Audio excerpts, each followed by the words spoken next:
오늘 설교 제목을 우리 한번 보겠습니다. 같이 읽어볼까요? 주님과 동행, 다섯 번째입니다.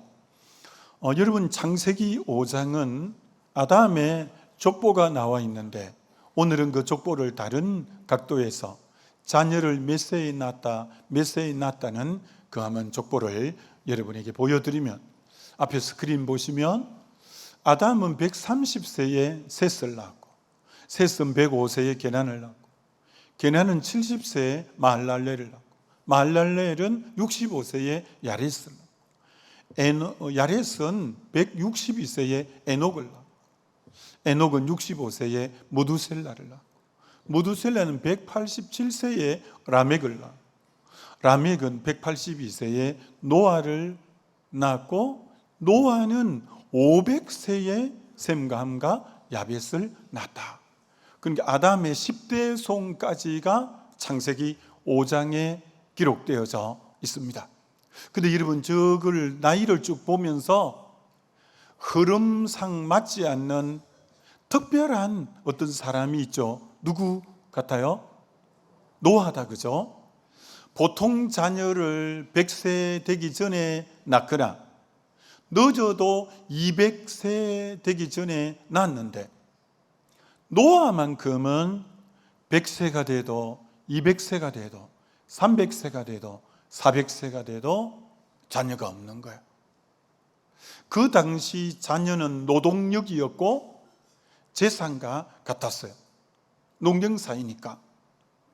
근데 노아 가정에는 자녀가 한 명도 없는 거예요. 남들은 다 잘 낳고 그러는데 자기에게만 자녀가 없는 거예요. 몇 세까지? 500세 될 때까지.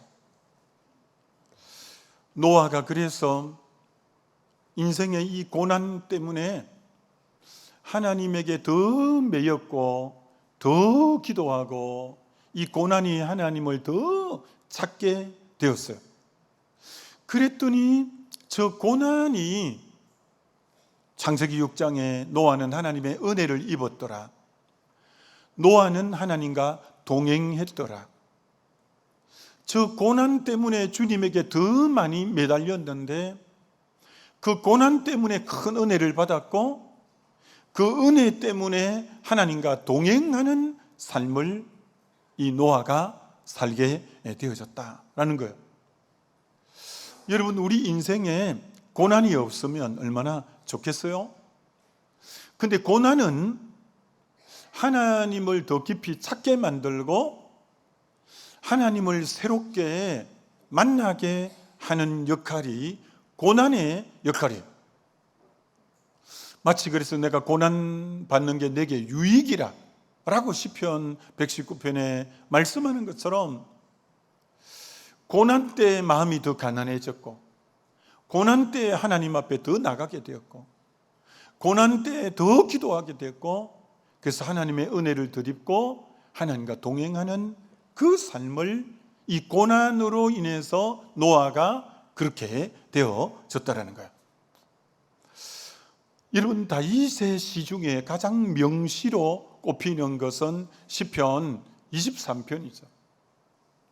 시편 23편은 인생의 봄날을 기록하고 있습니다.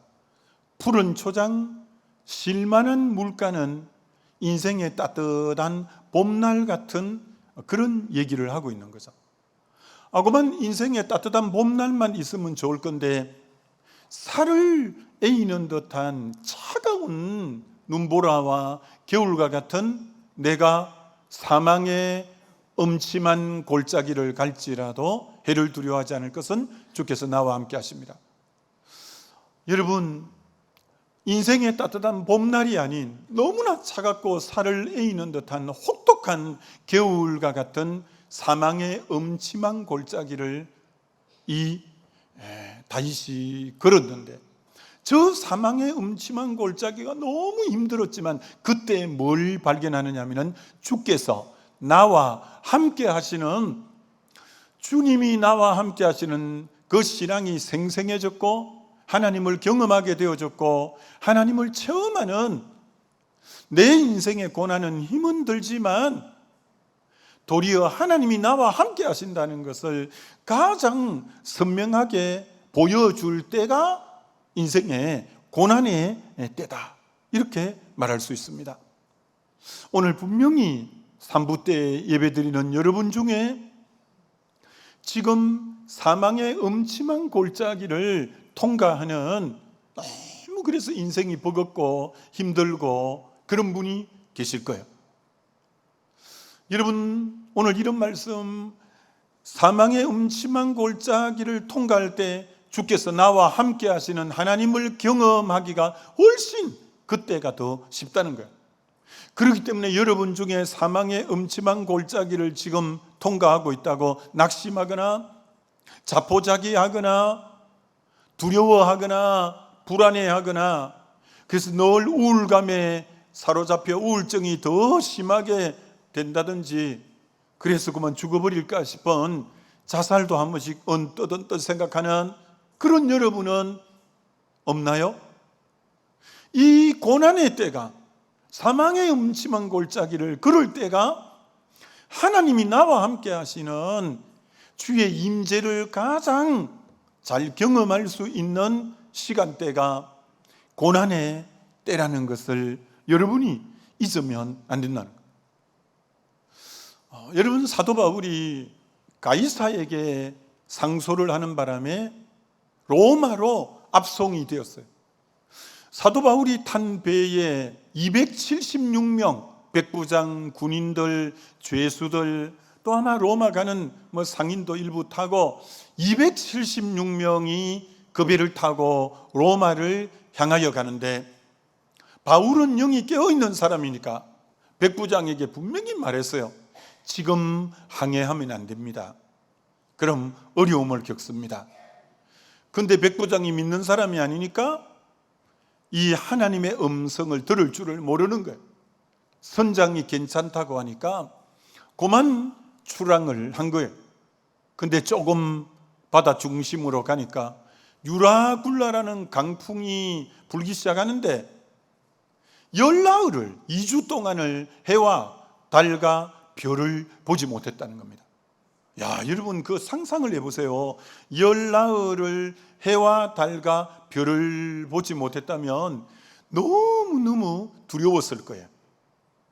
우리는 당연히 낮 되면 해가 뜨는 거 너무 상식이잖아요. 열나흘을 해를 한번 못 보고 달을 못 보고 별을 못 봤다고 할 때 얼마나 두려웠겠어요. 그래서 그들이 구원의 여망이 없었대요. 자, 그런데 이제 배가 표류하고 집채 많은 파도가 계속 덮치니까 고난 때는 덜 중요하고 영원하지 않는 것은 버리게 돼 있어요. 로마에 가면 물건도 좀 팔고 하려는 짐도 많이 실어놨는데 생명이 지금 위험하니까 그 짐 바다에 다 그만 빠뜨려 버립니다. 276명이 배를 타고 가면 양식이 창고에 꽉 재있는데 너무 무거워서 배가 가라앉으려니까 양식도 바다에 버립니다. 그리고 배의 기구들, 로나 다시나 이런 거, 돛이나 이런 거 다 버려. 배가 무거워서 지금 빠질 지경이에요. 구명정, 거루까지도 다 버리는 거예요. 여기서 굉장히 중요한 것이 뭐냐? 인생에 혹독한 고난이 올 때 무엇이 중요한지 본질을 보는 눈이 생기게 된다는 거예요. 고난이 없을 때는 이 짐도 이거 로마에서 장사하면 많이 수입을 얻을 거라고 짐에 대해서 굉장히 비중을 두었고, 양식이 없으면 되나 양식에도 비중을 두었고, 여러 가지 마음을 쏟았는데 정작 극심한 고난이 딱 오면 덜 중요하고 영원하지 않는 거 다 버리게 돼요. 진짜 고난 때는 내가 진짜 바라봐야 될 것을, 본질 자체를 주목하게 돼 있는 거예요. 그들에게 제일 중요한 게 생명이에요. 여러분에게 하나님이 인생을 때로 고난이 여러분 인생에 올 때가 있어요. 그 고난이 너무 극심한 거예요. 열나흘을 해와 달과 별을 보지 못했다면 얼마나 두렵겠어요. 그러나 그때 내 마음이 분산되고 그랬던 거 다 정리하게 돼요. 덜 중요한 거 다 버려요. 우선순위가 뭔지 그때 딱 정리가 돼요. 하나님은 자기 백성들에게 고난을 주시는 이유는 너 마음이 너무 딴 것에 많이 분산되어 있다. 너 하나님께만 집중해야 돼. 그게 극심한 고난이 올 때 덜 중요한 거 다 버리는 거예요. 진짜 중요한 건 생명이구나. 그거 하나만 발견하게 되어지죠. 여러분, 그렇게 백부장이 바울의 말을 안 듣다가 고난이 오니까 간밤에 내가 섬기는 하나님이 이렇게 배에는 손상이 있지만 생명은 한 사람도 다치지 않을 거요. 그 음성을, 고난이 되니까 그 음성을 듣는 거예요. 여러분, 인생에 고난이 오기 전에는 하나님 말씀이 들려도 스쳐 지나가 버려. 그런데 인생에 극심한 고난이 올 때 하나님의 세미한 음성들이 들리게 되어 있는 것을 보게 되는 거죠. 여러분, 성경의 인물 중에 욥처럼 고난을 극심하게 겪은 사람이 누가 있습니까?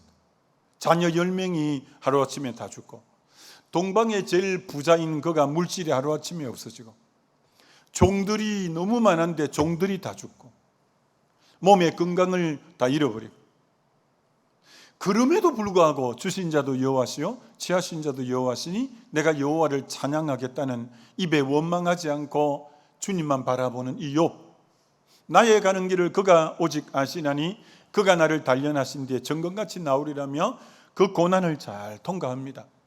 자, 그리고 욥기가 42장인데 고난을 다 통과했을 때 욥의 신앙 고백, 욥기 42장 5절을 보면 내가 주께 대하여 귀로만 듣기만 하였사오나 이제는 이 고난을 통과하면서 눈으로 주를 배웁나이다.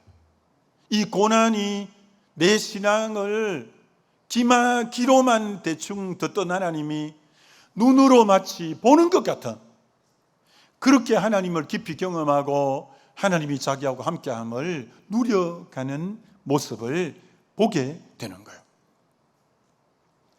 여러분, 다니엘의 세 친구가 느부갓네살이 금신상에게 절하지 않으면 풀무불을 평소보다 7배 뜨겁게 하고 거기 던지겠다.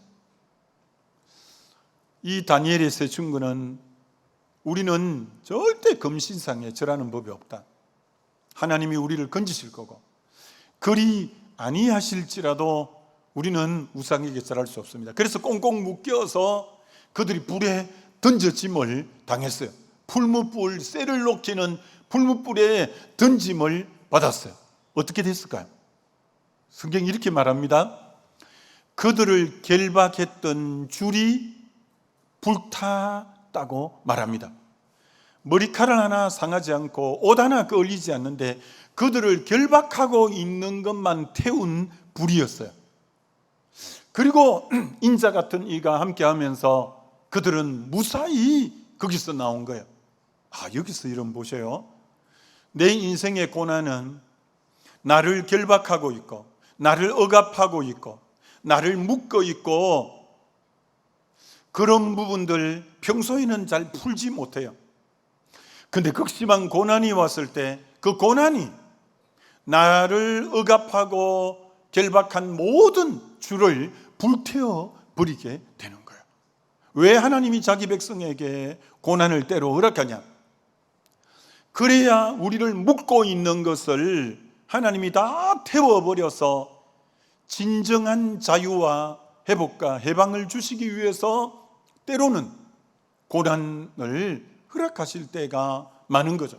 이처럼 노아가 500살이 될 때까지 자녀가 없어서 그렇게 하나님께 기도했고 그렇게 하나님께 마음 썼고 그렇게 했는데 그게 하나님의 큰 은혜가 임하게 하고 노아가 의인으로 살게 하고 노아는 완전한 자고 노아는 하나님과 동행하게 되는 그 고난이 은혜를 가져왔고 그 고난이 하나님과 동행하는 삶으로 노아를 이끄는 그런 전환점이 되었다는 것을 보게 되죠. 여러분, C.S. 루이스가 이렇게 말한 적이 있습니다. 고통은 기먹은 세상을 깨우기 위한 그분의 메가폰이다. 고통이 오기 전에는 여기도 마음 쓰고 저기도 마음 쓰다 보니까 주의 세미한 음성 안 들리는 거예요. 근데 진짜 극심한 고난이 오니까 내 마음이 하나님에게만 집중하는 거예요. 그러니까 그 고난 속에 하나님의 음성은 메가폰처럼 엄청 크게, 고난 때 하나님의 음성이 굉장히 크게 들리는 것을 보게 되는 거예요. 지금 여러분 중에 고난 가운데 있는 분이 있을 거예요. 고난이 있으면 고난을 해결하는 주님에게로 나아가야 그 고난이 해결되는데, 고난이 왔을 때 잘못된 것으로 나가면 그 인생은 굉장히 더 큰 어려움을 겪는 거죠. 요한복음 2장에 가나 혼인잔치에 포도주가 떨어졌어요. 잔치의 흥이 다 깨지고 사람들이 술렁술렁 하는 거예요. 마리아만이 예수님이 하나님의 아들이라는 걸 알고 있어요. 마리아가 고난이 오니까 누구를 찾아가냐? 예수님을 찾아가서 포도주가 떨어졌다고 예수님에게 부탁을 하는 거예요. 예수님이 물을 아구까지 채우라, 떠서 갖다 주라 하면서 물이 포도주가 되면서 그 문제를 해결해 가는 거죠. 고난 때 다 주님을 찾아갈까요? 그렇지 않습니다. 이스라엘의 초대왕 사울은 블레셋이 쳐들어오자 너무 호전적인 그 백성이 쳐들어오니까 감당이 안 되는 거예요. 고난이 왔을 때 사울 왕은 엔돌에 내려가서 신접한 여인을 만나고 무당을 만나는 거예요. 여러분 중에도 인생의 고난 가운데 점집을 가고 그런 분이 있다면 오늘 회개해요. 그래서 이 사울은 비참한 말로를 맞이하게 돼요. 고난 때 내가 누구를 찾아가느냐가 너무너무 중요한 거예요. 다윗의 생애 속에 정말 힘든 시간은 자기 속에서 태어난 압살롬이 구테타를 일으켜서 왕궁을 점령하고 맨발로 울면서 도망갈 때처럼 참 인생이 비참할 때가 없었어요. 그때 쓴 시가 시편 11편이에요. 11편 1절을 보여드리면, 그때 다윗은 어디로 피했냐? 내가 여호와께 피하였거늘. 정말 인생에 자식에게 그런 어려움을 당하는데 난 부끄럽기도 하고 어디 가서 얘기도 못하겠고, 근데 그때도 이 다윗이 찾아간 곳은 내가 여호와께 피하였거늘 이라고 하는 거예요. 시편 121편 1절 2절에 내가 산을 향하여 눈을 들리라. 나의 도움이 어디서 올까? 나의 도움은 천지를 지으신 여호와에게서로다. 할렐루야. 혹 여러분에게 어떤 사람이 계속 여러분에게 도와달라고 하는 분이 있습니까? 여러분은 기도하면서 한 번 정도는 도울 수 있겠지만 그로 하여금 주님을 바라보게 해야 돼요. 여러분이 조금씩 돕는 바람에 그가 주님을 바라봐야 될 눈을 놓쳐버리는 거예요. 그럼 그 인생은 회복이 안 돼요. 여러분이 여러분 자녀나 주변에 누구가 계속 도움을 요청하면 여러분이 조금 돕는다고 해결되는 근본적인 것은 해결 안 돼요. 그가 그 고난에서 하나님을 바라보는 훈련이 돼야 근본적인 해결이 되어진다라고 하는 거예요. 여러분, 다윗의 이 왕권은 요동하지 않을 줄 알았어요. 근데 아들 압살롬이 왕궁에 들어와서 자기를 몰아내고 후궁들을 다 범하고 정말 그런 막대 먹은 자식으로 인해서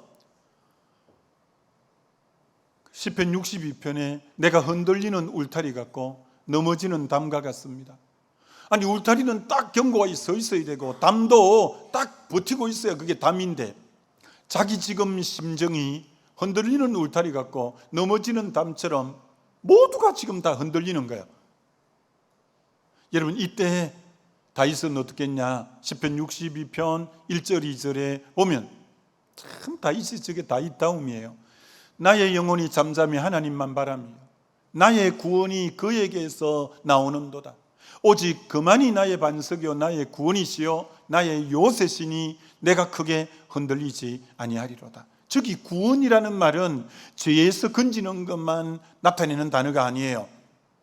병에서 건지는 것도 구원이고 물질적 어려움에서도 건지는 게 구원이고 여러 가지 어려움에서 새로 회복시키는 게 구원이라는 말이에요. 그래서 그렇게 흔들리는 울타리 같고 넘어지는 담과 같을 때 다윗은 잠잠히 그 영혼이 하나님만 계속 바라볼 때,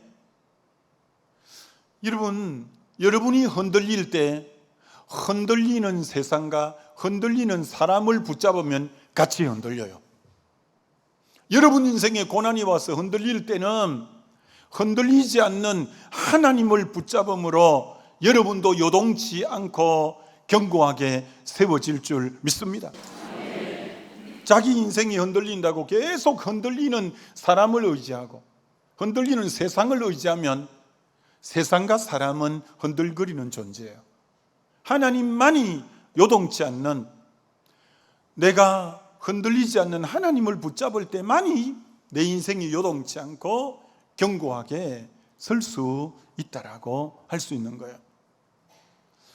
왜 여러분이 가능한 새벽 기도를 하고 매일 기도하는 생활을 살아야 되는 이유가 뭔지 아세요? 그래야 영이 민감해져요.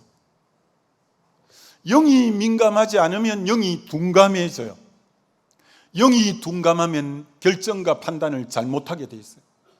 아니, 룻기 1장에 엘리멜렉과 나오미, 말론, 기론이 기근이 들었다고 베들레헴에서 모압 땅으로 이사를 갔어요.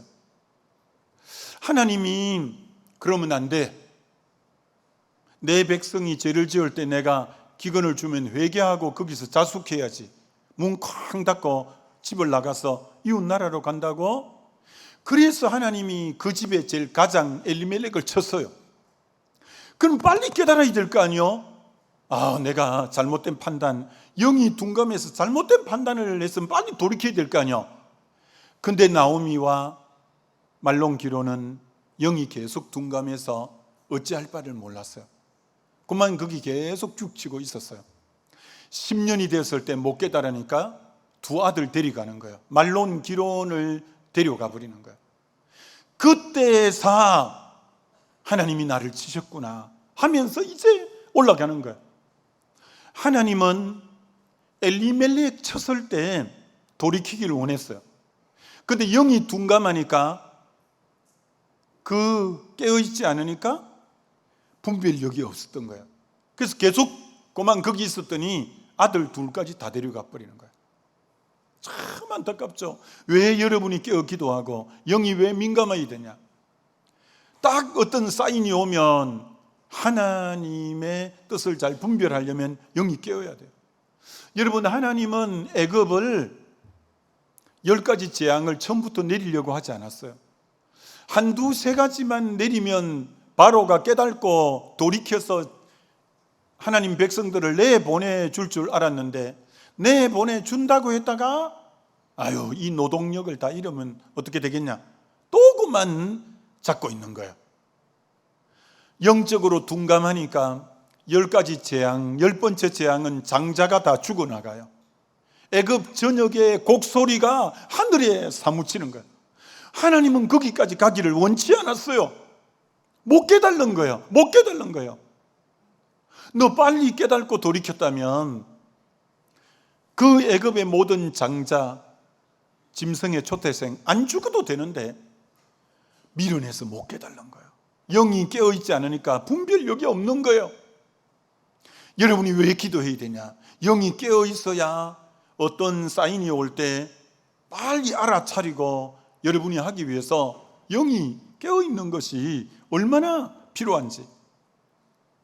그래서 호미로 막을 거 가래로 막는 격이 되는 거예요.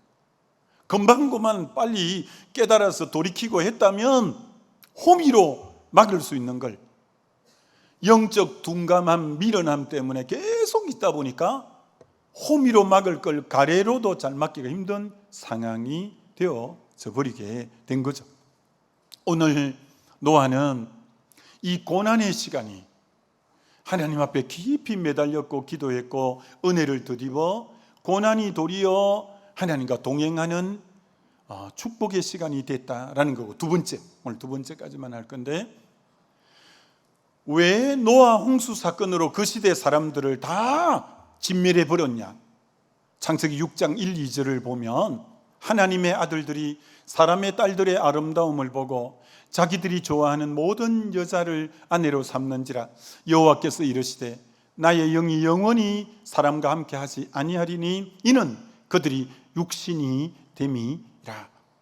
저기 하나님의 아들은 믿음의 자녀 셋의 후손들을 나타내고, 저기 사람의 딸들은 불신자 가인의 딸들을 나타내요. 근데 하나님을 믿는 하나님의 아들들이 이 시대가 얼마나 타락했냐면 창세기 6장에 불신자의 아름다움이 있다면 그만 자기 보기에 좋은 대로 데려와서 살았다는 거예요. 그럼 그들은 오직 저 자기 보기에 좋은 대로라는 뜻은 육체적으로만 봤다는 거예요. 여러분, 우리 때는, 우리 청년의 때는 옷을 요란스럽게 입거나 입술을 너무 빨갛게 칠하거나 이럴 때는 저 여자 술집 여잔가 막 이렇게 했어요. 근데 요새는요, 그때 술집 여보다 훨씬 더한 일반적인 사람들이 배꼽을 다 내놓고 다녀요. 소대나시로 어깨를 전부 여기 다 파져갖고 보일 듯 말 듯 다녀요. 짧은 반바지에 허연 허벅지를 다 내놓고 있어요. 여러분, 이 시대가 벌써 여러분 청년의 때와 지금 한 40년 정도 지났는데 그렇게 지금이 타락한 거예요. 옛날에는 그렇게 보이는 사람을 참 좋지 않게 봤는데 요새는 도리어 그런 사람을 선호하는 이런 때가 됐어요. 근데 노아는 방금 이 고난을 통해서 은혜를 드리므로 그러지 않았다는 거예요. 여러분, 결혼이 너무 중요합니다. 창세기 28장 1절을 보여드리면 이삭이 야곱을 불러 그에게 축복하고 또 당부하여 이르되 너는 가나안 사람들의 딸들 중에 아내를 맡지 말고. 가나안은 아주 엄난한 우상을 섬겼어요. 그들의 종교 행위는 그들의 성전에서 성적 행위를 하는 거였어요. 너무너무 엄난한 시대였던 거죠. 가나안 여자하고 결혼하면 안 돼.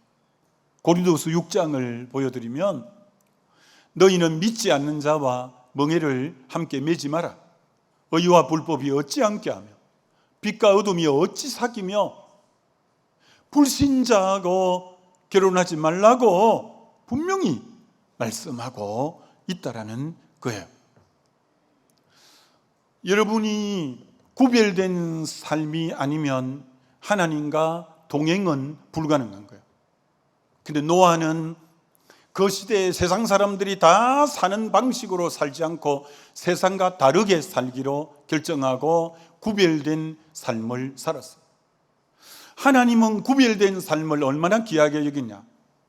갈대아 우르에서 아버지 데라가 우상 만드는 거 돕고 있던 아브라함을 하나님이 믿음의 조상으로 쓰기 위해서 첫 번째 한 게 분리였어요. 너 본토, 친척, 아비 집을 떠나 내가 너에게 지시할 땅으로 가라. 하나님은 출애굽, 왜 출애굽을 애굽에서 나오게 하냐?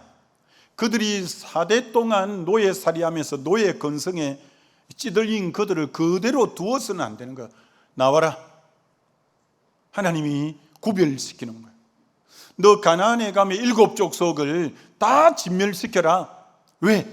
가나안의 문화는 아주 음란한 문화고 우상의 문화이기 때문에 너 안 그러면, 그들을 다 진멸하지 않으면 너 금방 너 정체성 잃어버려. 너 금방 세속화 돼버려.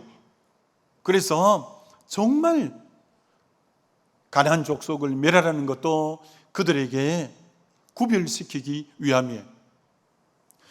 오늘 여러분 중에 구별됨이 없는 사람은 동행이 불가능한 거예요. 근데 구별은 내게 고난이 따르고 대가 지불이 따라요. 여러분, 미국 장로교회 2017년 12월에 미국 장로교회가 합법적으로 동성애를 받아들였어요. 2가지를 받아들였는데 2017년 12월에 미국 장로교회에서 동성애자를 안수를 주어서 목회자로 삼는 것, 동성결혼을 이제 인정하는 것, 이게 2017년 미국 장로교회에서 결정한 거예요. 우리나라 목사님들도 미국 가서 미국 장로교회에 소속된 분들이 많은데, 그 중에 뉴저지에 있는 필그림 교회 양충길 목사님은 도저히 우리는 동성애자를 목사 안수를 줄 수 없다, 동성애를 우리는 인정할 수 없다 해가지고 성도들에게 투표를 해서 97, 98%가 나와서 미국 장로교를 탈퇴하기로 했어요. 근데 탈퇴를 하면 어떤 어려움이 오냐? 교회의 모든 재산이 장로교 유지재단에 들어가 있는 거예요. 그 재산을 놔두고 나와야 되는 거예요. 그럼 그 재산이 얼마인가 봤더니 184억이나 되는, 우리 한국 돈으로 내 계산해 보니까 184억이나 되는 그 교회 부지와 건물을 두고 필그림 교회가 장로교를 탈퇴한 거예요. 여러분, 참 구별된다는 거, 나에게 많은 어려움이 따를 수 있는 거죠. 여러분, 오늘 우리는 세상에 살지만 세상이 우리에게 들어오면 안 돼요. 그걸 세속화라고 하죠. 여러분, 방주는 잣나무로 지었는데 잣나무와 잣나무 사이에 물이 스며 들어오지 않기 위해서 사이에 발라한 것이 역청이에요. 아스팔트, 역청을 발라서 물이 안 들어오게 했어요. 오늘 여러분 중에 어떤 부분에 세상 것이 계속 들어오는 틈이 나갔고 그쪽에서 계속 여러분에게 세상적인 물이 들어오는 분이 있을 거예요. 여러분이 그 부분이 어느 부분인지 여러분이 바로 찾아야 돼요. 거기 여러분이 역청을 발라야 물이 들어와서 배가 침몰하지 않을 수 있는 거예요. 우리는 세상에 있지만 세상에 속하지 아니했고, 세상에 있지만 세상의 영향을 안 받는 자가 그리스도인이에요. 여러분, 영국의 에릭 리들이라는 육상 대표 선수는 금메달리스트예요. 100m가 자기 종목이에요. 그런데 이가 1924년에 올림픽에 나갔는데 100m 경주를 하는 날이 주일이었어요. 이분은 부모님이 중국 선교사님이에요. 선교사 가정에서 믿음으로 잘 자란 분이 에릭 리들이에요. 자기는 주일날 경기를 할 수 없다 해서 자기 주종목이 100m인데 포기했어요. 영국이 들끓었어요. 당신이 지금 그만두면 어떻게 하냐. 근데 이분은 예배 드리러 갔어요. 그 다음날 월요일이 됐는데 400m 경기가 있는데 영국 사람들이 당신 400m에 나갔으면 좋겠다. 여러분 100m 주법하고 400m 주법은 완전히 다른 거예요. 그럼에도 불구하고 에릭 리들이 400m 월요일 날 나가게 된 거예요.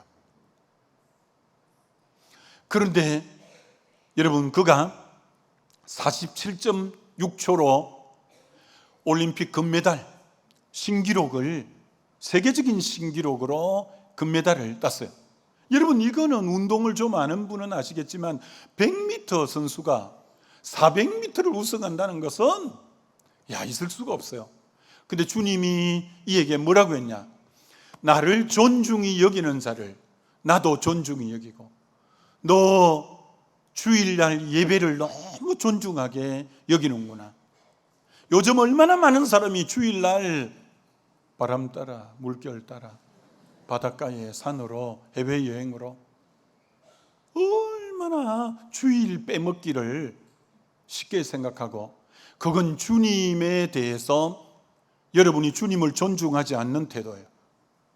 나를 존중히 여기는 자를 나도 존중히 여기고, 나를 멸시하는 자를 내가 경멸히 여기리라고 사무엘상 2장 30절 하반절에 말씀했잖아요. 지난날 우리 믿음의 선배들이 주일 성수를 생명처럼 지켰잖아요. 코로나 이후 영상 예배가 있으면서 쉽게 출타하면서 영상으로 예배 드리면 되지 뭐 해가지고 예배를 가볍게 여기는 풍조가 우리에게 만연되어 있는 거예요. 아닙니다, 여러분. 아닙니다. 여러분, 북이스라엘은 아수르에 한 번에 다 멸망당해 버렸어요. 그런데 밑에 남유다는 느부갓네살 왕이 4차에 걸쳐서 이들을 이제 포로로 잡아간 거예요. 맨 1차가 BC 605년 귀족과 왕족 중에 그 자녀들을 잡아갔어요. 귀족과 왕족의 자녀들이 머리가 비상하고 똑똑한 자들이에요. 그때 다니엘도 잡혀갔어요. 그때 다니엘 나이를 학자들은 12세 내지 13세라고 보는 거예요. 근데 3년 동안 느부갓네살이 이 인재들을 바벨론식으로 교육을 시켜서 각 나라의 지도자로 삼으려는 계획을 갖고, 얼마나 그 교육이 바벨론화 됐는지 이름도 전부 그들의 신을 넣어서 이름도 짓고, 그들이 나오는 음식도 우상에게 절한 것을 내놓고, 너무 힘들었어요, 교육이. 그런데 다니엘이 뜻을 정하여 왕의 진미를 먹지 않겠다고 한 거예요. 전 이것을 새롭게 깨달았을 때 너무 감격스러웠어요.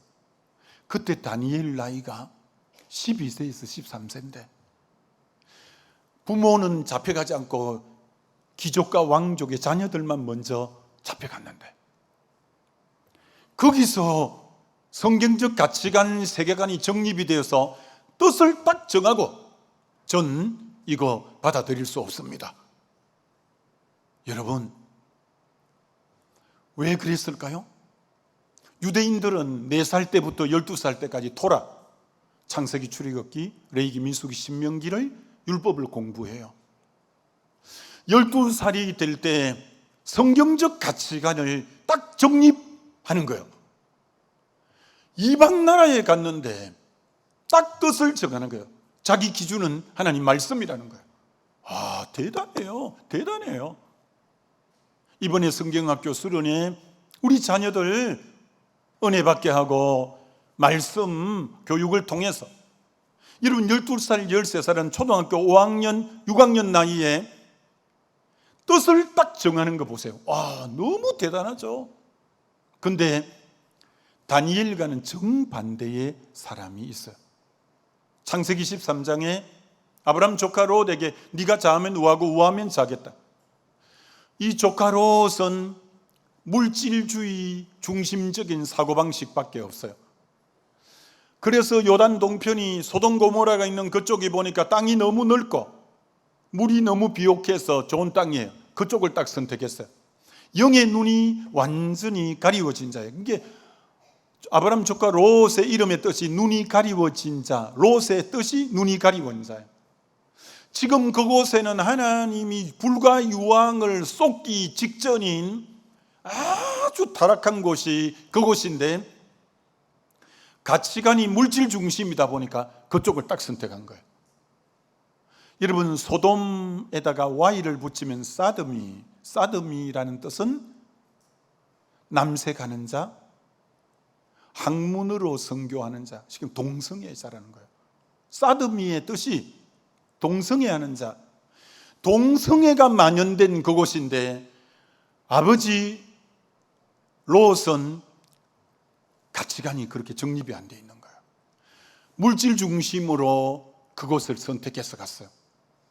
아브라함의 기도 때문에 그 불과 유황으로 멸망하기 전에 그들을 건져내려고 했더니 너무 깊이 물들어갔고, 롯의 아내는 소금 기둥이 되어버렸고, 세상에 롯의 두 딸은 아버지에게 술을 먹여서 관계를 맺어서 모압과 암몬, 하나님과 대적하는 족속을 낳았어요.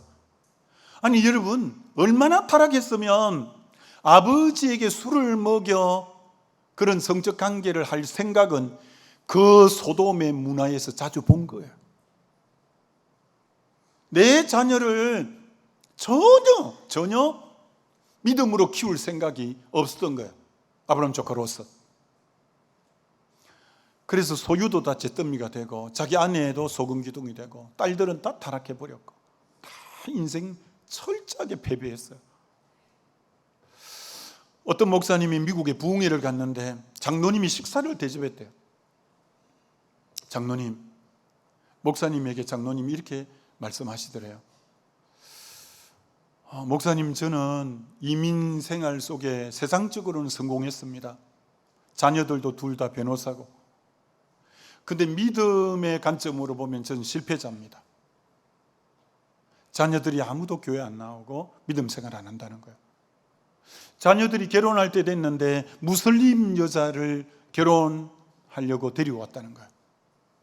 그래서 절대 무슬림 여자는 안 돼 라고 했더니 아들이 변호사잖아요. 인종차별하지 말라고. 여러분, 피눈물을 흘리는 거예요. 피눈물을. 내 자녀를. 다니엘이 세상에 12살, 13살인데 딱 뜻을 정하고 기준이 정확하게 되어 있는 사람으로 양육했는데, 아브라함 조카 롯은 완전히 세상에 다 물들어 완전히 그렇게 되어버린 거예요. 여러분이 지금 분별이 없이는 동행의 삶은 안 되는 거예요. 여러분은 철저하게 분별의 삶을 살고, 그래서 하나님과 동행하는 삶을 사는지 보시고 꼭 믿음 안에 승리하게 되시기를 우리 주님의 이름으로 축원합니다.